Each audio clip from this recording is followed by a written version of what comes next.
আসসালামু আলাইকুম। সবাইকে স্বাগত জানিয়ে শুরু করছি আমি খাদিজাতুজ জোহরা। আজকে আমাদের মূলধন বাজেটিং ও বিনিয়োগ সিদ্ধান্ত এর চতুর্থ ক্লাস। আজকের ক্লাসে আমরা মূলধন বাজেটিং ও বিনিয়োগ সিদ্ধান্ত এর বাট্টাকৃত নগদ প্রবাহ পদ্ধতির প্রথম পদ্ধতি নিট বর্তমান মূল্য নিয়ে আলোচনা করব।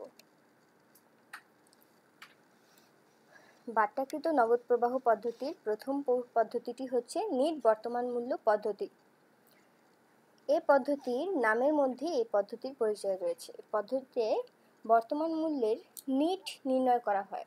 দেখো এর মানে কি, এই পদ্ধতিতে ভবিষ্যতে যে সকল নগদ আন্তঃপ্রবাহ পাওয়া যাবে সেগুলোকে বর্তমান মূল্যে আনা হয় এবং বর্তমান মূল্যগুলোকে যোগ করা হয়। বর্তমান মূল্যের সেই সমষ্টি থেকে প্রাথমিক বিনিয়োগ বাদ দিয়ে নিট বর্তমান মূল্য নির্ণয় করা হয়। অর্থাৎ যে পদ্ধতিতে ভবিষ্যৎ প্রাপ্য অর্থের বর্তমান মূল্য থেকে প্রাথমিক বিনিয়োগ বাদ দেওয়া হয় তাকে নেট বর্তমান মূল্য পদ্ধতি বা নেট প্রেজেন্ট ভ্যালু মেথড বলে। নগদ প্রবাহ সমান বা অসমান দুই রকম হয় আমরা জানি। এই সমান বা অসমান হওয়ার উপর ভিত্তি করে নেট বর্তমান মূল্য দুটি ভিন্ন ভিন্ন পদ্ধতিতে নির্ণয় করতে হয়। প্রথমেই যখন নগদ আন্তঃপ্রবাহগুলো প্রতি বছর সমান হয় তখন আমরা কিভাবে নেট বর্তমান মূল্য নির্ণয় করব চলো দেখি। যখন প্রতি বছর একই পরিমাণ টাকা নগদ প্রবাহ পাওয়া যাবে তখন তাকে স্থির নগদ আন্তঃপ্রবাহ বা সমান নগদ আন্তঃপ্রবাহ বলে। আমরা এটা আগের ক্লাসেই জেনেছিলাম, তারপরেও আবার বলে নিচ্ছি যাতে তোমাদের মনে থাকে। আবার দেখো, সমান নগদ আন্তঃপ্রবাহের ক্ষেত্রে নিচের সূত্রটির সাহায্যে নিট বর্তমান মূল্য নির্ণয় করা যায়। নিচের সূত্রটা হচ্ছে এনপিভি সমান সিএফটি গুণ 1 বিয়োগ 1 যোগ কে পাওয়ার এন ভাগ কে বিয়োগ CF0। এই সূত্রটা অতটা নতুন করে মনে রাখার কিছু নেই। আমরা তৃতীয় অধ্যায়ে পড়েছিলাম যে অ্যানুইটির বর্তমান মূল্যের সূত্রটা তোমাদের মনে আছে কিনা। অ্যানুইটির বর্তমান মূল্যের যে সূত্রটা ছিল, দেখো তো এই সূত্রটা একই কিনা। অ্যানুইটির বর্তমান মূল্যে আমরা শিখেছিলাম এ গুণন 1 বিয়োগ 1/1 যোগ আই পাওয়ার এন ভাগ আই। এখানে সেই জিনিসটাই লেখা CF দিয়ে, CFT গুণ 1 বিয়োগ 1/1 যোগ কে পাওয়ার এন ভাগ কে। এই অ্যানুইটির সূত্রটার সাথে আমরা শুধু অতিরিক্ত অংশ যোগ করেছি মাইনাস CF0, যে প্রাথমিক বিনিয়োগটা বিয়োগ করেছি। কেন আমাদের এই অ্যানুইটির সূত্রটার মতো এই সূত্রটা হলো তারও একটা ব্যাখ্যা আছে। দেখো, যখন প্রতি বছর নগদ আন্তঃপ্রবাহ সমান হয় তখন কি হচ্ছে যে আমরা প্রতি বছর সমান সময়ের ব্যবধানে, যে প্রতি বছর সমান সময়, এই সমান সময়ের ব্যবধানে সমান সমান টাকা পাচ্ছি, যে এটা এক প্রকারের অ্যানুইটি আমরা পাচ্ছি বা কিস্তি পাচ্ছি। তাই কিস্তির বর্তমান মূল্য যেভাবে নির্ণয় করা হয় এটার বর্তমান মূল্য তো সেভাবেই নির্ণয় করা হবে, তাই না? এখান থেকে আমরা শুধুমাত্র প্রাথমিক বিনিয়োগটা বাদ দিয়েই পেয়ে যাব যে নিট বর্তমান মূল্য। যাই হোক, যেভাবে তোমাদের মনে রাখতে সুবিধা হয় তোমরা সেভাবেই মনে রাখবে। আমি শুধুমাত্র বোঝার সুবিধার্থে তোমাদেরকে একটু রিলেটেড অন্য একটা সূত্রের কথা মনে করিয়ে দিলাম। এখানে এনপিভি বলতে নিট বর্তমান মূল্যকে বোঝাচ্ছে। সিএফটি এটা হচ্ছে বাৎসরিক নগদ আন্তঃপ্রবাহের পরিমাণ, অর্থাৎ প্রতি বছর যে সমান নগদ আন্তঃপ্রবাহটা পাওয়া যাবে সেটাকে আমরা বলছি CFT, যে টাইমলি ক্যাশ ফ্লো। আর CF0 দিয়ে বোঝানো হচ্ছে প্রাথমিক বিনিয়োগ বা ক্যাশ ফ্লো অ্যাট ইয়ার 0। কে দিয়ে বোঝানো হচ্ছে বাট্টার হার বা মূলধন ব্যয় বা সুদের হার, কস্ট। এন দিয়ে বোঝানো হচ্ছে প্রকল্পের মেয়াদ বা নাম্বার অফ ইয়ার। এখন আমরা সরাসরি উদাহরণে চলে যাব। উদাহরণের সাহায্যে অসমান নগদ প্রবাহের নিট বর্তমান মূল্য নির্ণয় করব। উদাহরণের আগে আমরা অসমান নগদ প্রবাহের নিট বর্তমান মূল্য নির্ণয় করার সূত্রটা দেখে নিই। যখন প্রতি বছর ভিন্ন ভিন্ন পরিমাণ টাকা নগদ প্রবাহ পাওয়া যায়, অর্থাৎ এক এক বছর এক এক পরিমাণ টাকা নগদ প্রবাহ পাওয়া যাবে, তখন সেটা তো অসমান নগদ প্রবাহ আমরা জানি। অসমান নগদ প্রবাহের ক্ষেত্রে নিচের সূত্রের সাহায্যে আমরা নিট বর্তমান মূল্য নির্ণয় করব। এবারের সূত্রটা হচ্ছে এমন: এনপিভি সমান CF1/1 যোগ আই পাওয়ার 1 যোগ CF2/1 যোগ কে পাওয়ার 2 যোগ CF3/1 যোগ কে পাওয়ার 3 যোগ, এখানে ডট দিয়েছে। এর মানে হচ্ছে যে যতগুলো বছর থাকবে ঠিক ততগুলো সিএফকে তত পাওয়ার দিয়ে ভাগ করে করে যেতে হবে। অর্থাৎ এখানে যদি আমাদের 6 বছর হয় তখন আমরা কি লিখব, CF3 পরে CF4/1 যোগ 4 1 যোগ কে পাওয়ার 4 যোগ CF5/1 যোগ কে পাওয়ার 5 যোগ CF6/1 যোগ কে পাওয়ার 6। এভাবে বলা হতে লেখা আছে CFN/1 যোগ কে পাওয়ার n, যে মেয়াদ যতদিন মানে যে কয়টা বছর থাকে ততদিন পর্যন্ত আমাদের এভাবে CFকে 1 যোগ কে পাওয়ার তত বছর পর্যন্ত যেতে হবে। তারপর সবগুলো যোগ করা হয়ে গেলে আবার আগের মতো মাইনাস CF0 বা প্রাথমিক বিনিয়োগ বাদ দেব। এখানে আগের মতো এনপিভি হচ্ছে নির্বর্তমান মূল্য, CF1, 2, CF3, CF4, CF5 যা কিছুই লেখা হয় না কেন এগুলো হচ্ছে প্রতি বছর ভিন্ন ভিন্ন নগদ আন্তঃপ্রবাহের পরিমাণগুলো। CF0 আগের মতোই প্রাথমিক বিনিয়োগের পরিমাণ, কে আগের মতোই বাট্টার হার বা সুদের হার বা মূলধন ব্যয় যাই বলা হোক সেটাই, এন হচ্ছে প্রকল্পের মেয়াদ বা কত বছর পর্যন্ত আমাদের প্রকল্পটা চলবে সেটা। সিদ্ধান্ত নেওয়ার ক্ষেত্রে কি করব, যে নির্বর্তমান মূল্য ধনাত্মক হলে প্রকল্প গ্রহণযোগ্য হবে। নির্বর্তমান মূল্য ধনাত্মক বলতে বোঝানো হয় প্রকল্পের নির্বর্তমান মূল্যের মান প্লাস যে প্রাথমিক বিনিয়োগ বাদ দেওয়ার পরেও নির্বর্তমান মূল্যে যে টাকাটা আসবে সেক্ষেত্রে সেটা বড় থাকবে, আর মানে শূন্য থেকে বড় হবে। আর নির্বর্তমান মূল্য যদি ঋণাত্মক হয় তাহলে প্রকল্প বর্জন করা হবে। এখানে ঋণাত্মক বলতে বোঝানো হচ্ছে যে নগদ আন্তঃপ্রবাহগুলোর বর্তমান মূল্যের চেয়ে প্রাথমিক বিনিয়োগটা বড় হয়ে যাওয়া। প্রাথমিক বিনিয়োগ যখন বড় হয়ে যাবে তখন মানটা ক্যালকুলেটরে করে দেখবে মাইনাস একটা মান আসে, সেই মাইনাস মানটাকে আমরা বলছি ঋণাত্মক মান। এই ঋণাত্মক হলে প্রকল্পটাকে বর্জন করা হয়। নির্বর্তমান মূল্য যদি শূন্য হয় তাহলে কি হয়, প্রকল্প গ্রহণও করা যায় বর্জনও করা যায়। এক্ষেত্রে প্রকল্পটি লাভজনকও না ক্ষতিজনকও না, প্রকল্প থেকে লাভ লস কিছুই হবে না এরকম বোঝানো হয়। তাহলে কি আসছে, যে নির্বর্তমান মূল্যের মান যত বড় তত বেশি লাভ, নির্বর্তমান মূল্যের বড় মান অধিক লাভজনকতা নির্দেশ করে। যদি পরস্পর বর্জনশীল প্রকল্প হয় তাহলে কি করা হয়, যে একাধিক প্রকল্পের মধ্যে যে প্রকল্পের নির্বর্তমান মূল্যের মান বড় সেই প্রকল্প বেশি গ্রহণযোগ্য। আর যদি প্রকল্প স্বাধীন হয় তাহলে যে সকল প্রকল্পের নির্বর্তমান মূল্য ধনাত্মক আমাদের হাতে মূলধন থাকা সাপেক্ষে প্রকল্পের গ্রহণযোগ্যতার ভিত্তিতে সবগুলোতেই বিনিয়োগ করা হয়। আর যদি কোনো প্রকল্পে ঋণাত্মক মান আসে সেক্ষেত্রে স্বাধীন হোক বা পরস্পর বর্জনশীল প্রকল্প হোক উভয় ক্ষেত্রে প্রকল্প বর্জনই করা হবে। এখন আমরা উদাহরণে যাচ্ছি। একটা প্রকল্পের প্রাথমিক বিনিয়োগ 35,000 টাকা এবং আগামী 5 বছরের প্রতি বছরের নগদ আন্তঃপ্রবাহ 11,500 টাকা। মূলধন ব্যয় 15% হলে প্রকল্পটির নির্বর্তমান মূল্য কত? এখানে দেখা যাচ্ছে প্রতি বছরের নগদ আন্তঃপ্রবাহ 11,500 টাকা, প্রতি বছর সমান টাকা পাওয়া যাচ্ছে। অর্থাৎ এখানে CFT 11,500 টাকা বা cash flow timely cash flow 11,500 টাকা। প্রকল্পটির প্রাথমিক বিনিয়োগ CF0 35,000 টাকা। প্রকল্পের মূলধন ব্যয় কে হচ্ছে 15%, যা 15কে 100 দিয়ে ভাগ করে নির্ণয় করে নিতে হচ্ছে 0.15। প্রকল্পের মেয়াদ N হচ্ছে 5 বছর। আমরা নির্বর্তমান মূল্যের সমান নগদ আন্তঃপ্রবাহের নির্বর্তমান মূল্যের সূত্রটিতে বসাচ্ছি CFT ইন্টু 1-1/1 যোগ কে পাওয়ার n ভাগ কে বিয়োগ CF0। 11,500 গুণ 1 বিয়োগ 1/1 যোগ 0.15 পাওয়ার 5 ভাগ 0.15 বিয়োগ 35,000। এখানে সূত্রের সংখ্যাগুলো বসানো যতটা সহজ, অঙ্কটার গণনা করাটা অতটা সহজ হয় না।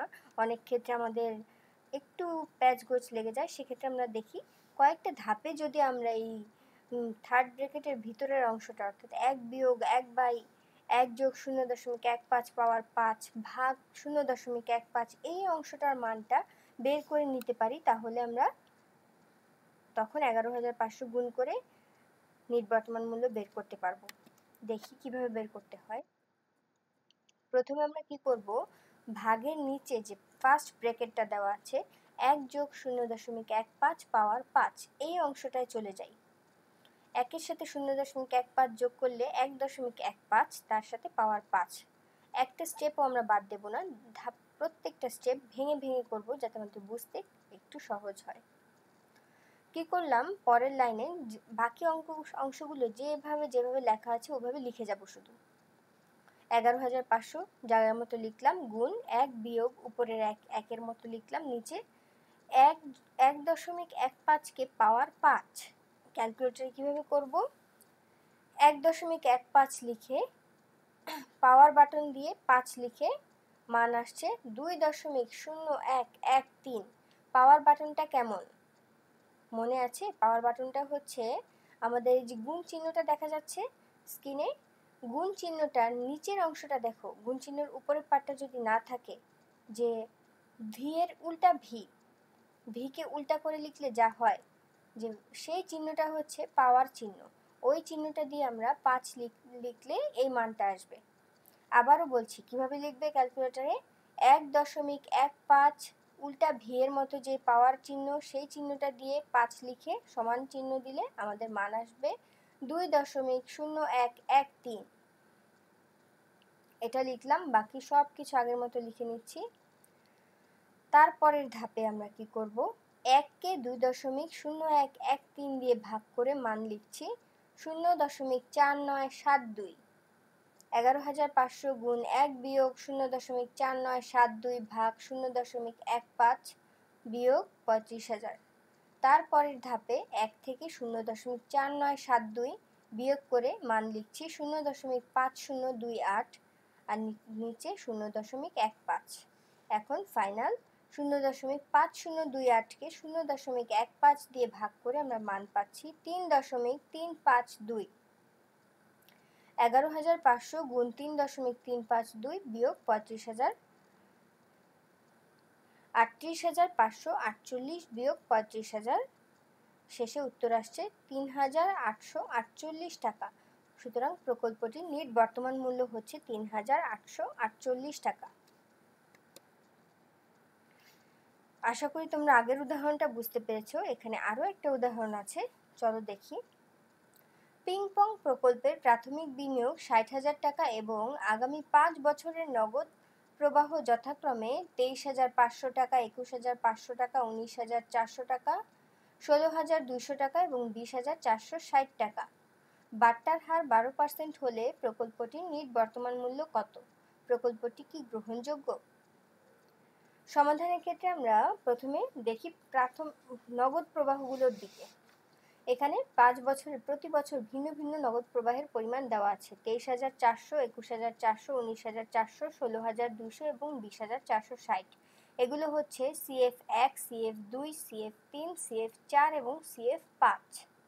প্রকল্পের প্রাথমিক বিনিয়োগ CF0 হচ্ছে 60,000 টাকা। মূলধন ব্যয় কে হচ্ছে 12% বা বাট্টার হার কে 12%, 12/100 সমান 0.12। প্রকল্পের মেয়াদ 5 বছর। এখন আমরা অসমান নগদ প্রবাহের সূত্রে বসাচ্ছি। CF1/1 যোগ কে পাওয়ার 1 যোগ CF2/1 যোগ কে পাওয়ার 2 যোগ CF3/1 যোগ কে পাওয়ার 3 যোগ CF4/1 যোগ কে পাওয়ার 4 যোগ CF5/1 যোগ কে পাওয়ার 5 বিয়োগ CF0। প্রত্যেকটা মান বসিয়ে নিচ্ছি। 23,400 ভাগ 1 যোগ 0.12 পাওয়ার 1 যোগ 21,400 ভাগ 1 যোগ 0.12 পাওয়ার 2 যোগ 19,400 ভাগ 1 যোগ 0.12 পাওয়ার 3 যোগ 16,200 ভাগ 1 যোগ 0.12 পাওয়ার 4 যোগ 20,460 ভাগ 1 যোগ 0.12 পাওয়ার 5 বিয়োগ 60,000। আমরা তৃতীয় অধ্যায়ে ভবিষ্যৎ মূল্য থেকে বর্তমান মূল্য নির্ণয় করা শিখেছিলাম। ঠিক সেই পদ্ধতিতে এখানে আমাদের প্রত্যেকটা CF এর বর্তমান মূল্য নির্ণয় করতে হচ্ছে। 23,500 জায়গা মতোই বসবে, উপরে যেভাবে আছে সেভাবে। নিচের ব্র্যাকেটের অংশটা আবার আগের মতো করছি, যে 1 যোগ 0.12 পাওয়ার 1 মান আসছে 1.12। আবার পরেরটায় 1 যোগ 0.12 পাওয়ার 2, এটার মান আসছে 1.2544। তৃতীয় অংশে 1 যোগ 0.12 পাওয়ার 3 মান আসছে 1.4049। চতুর্থ বছরে 1+0.12 পাওয়ার 4 মান হচ্ছে 1.5735। পঞ্চম বছরে 1+0.12 পাওয়ার 5 মান আসছে 1.7623। এখন কথা হচ্ছে তোমরা যখন ক্যালকুলেটরে করবে তখন ব্র্যাকেটটা অবশ্যই দিতে হবে যদি আমরা একই লাইনে করতে চাই। যেমন যে 1+0.12 পাওয়ার 2, এক্ষেত্রে ক্যালকুলেটরে আমরা যদি ব্র্যাকেট ছাড়া লিখি তাহলে সঠিক মানটা আসবে না। ক্যালকুলেটরে ব্র্যাকেট চিহ্ন দিয়ে ব্র্যাকেট 1+0.12 ব্র্যাকেট পাওয়ার 2 এভাবে লিখে সমান দিলে সঠিক মানটা আসবে। এখন 23,400কে 1.12 দিয়ে ভাগ করে আমরা পেয়েছি 20,893। 21,400কে 1.2544 দিয়ে ভাগ করে পেয়েছি 17,060। 19,400কে 1.4049 দিয়ে ভাগ করে পেয়েছি 13,809। 16,200কে 1.5735 দিয়ে ভাগ করে পেয়েছি 10,296। 20,460কে 1.7623 দিয়ে ভাগ করে পেয়েছি 11,610।